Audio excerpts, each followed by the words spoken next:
Number है, एक आदमी प्रत्येक वर्ष के अंत में 2000 रुपया बचाता है और उसे 5% चक्रवृद्धि ब्याज पर निवेश कर देता है।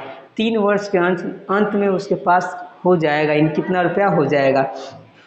बहुत लोग ही इसमें गलती कर बैठेंगे, लेकिन इसको समझने वाली बात है ये कि क्या कह रहा है भाई मेरी, कह रहा है ना कि 2000 रुपया कोई व्यक्ति जैसे होता है ना, जिसे मजदूरी चाहिए जैसे भी करके बेचारा प्रत्येक साल में 2000 रुपया बैंक में जमा कर रहा है, जो कि दर दे रहा है 5% चक्रवृद्धि ब्याज की दर पर जमा कर रहा है।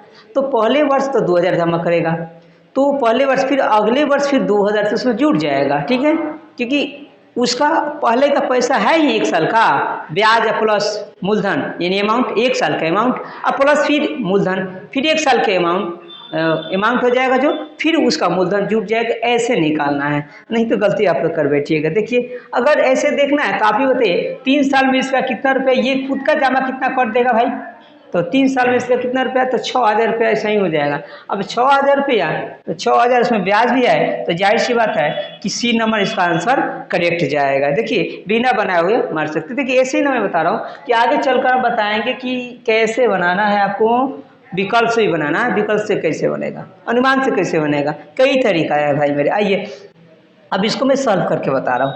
पहले साल में ये 200 रुपये अब जब जमा कर रहा है तो ये पहले साल का ब्याज, चक्रवृद्धि ब्याज और साधारण ब्याज दोनों बराबर होता है, तो क्यों नहीं 1 साल का इसका अमाउंट ही निकाल देते हैं। तो 100 कितना हो जाएगा, 5% है बटा में ये 100 हो जाएगा। अभी कटा देंगे तो आप ही बताइए 105 दूना कितना हो जाएगा, 210, ये वाला 105 गुना 210 हो जाएगा, ठीक है।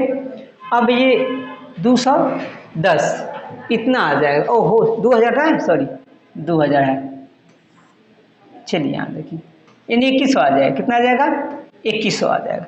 अब ये 2100 रुपया तो इसका 1 साल का हो गया, ब्याज प्लस उसका मूलधन, ठीक है। लेकिन अब फिर कहता है कि मैं 2000 रुपया जमा करूँगा, ये मेरा दूसरा साल का, तो आप बताइए भाई मेरे कितना हो जाएगा, जोड़ लो, 2 जीरो का 2 जीरो तो ये उतर गया आपका, देख लीजिए, और ये 1 जोड़ लीजिए, इस दो को कर दिए 1 और ये 2 दूना 4, कितना होगा 4100, 4100 रुपया होगा भाई मेरे।